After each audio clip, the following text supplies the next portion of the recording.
This is going to be a video tutorial on how to underline text in Google Docs. I will be using a desktop PC for this. Let me jump over to my browser here. I have my browser open now and I am on Google Docs. I have a little example project I'm working on here. Say that I wanted to underline these words, product overview. First thing you want to do is select the text that you want to underline. I'm going to put my mouse cursor at the end of it. I'm going to hold down the left mouse button. I'm going to drag across it to where I have that text selected.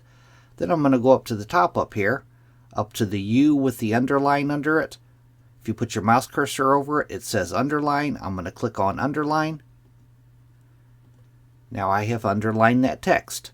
Now to remove the underline, you would repeat the same process. I'm going to select the text that I want to remove the underline from. I'm going to go up to the top up here, up to the U with the underline below it. I'm going to click on that. Now I have removed the underline. That is how to add an underline to text in Google Docs. Thanks for watching.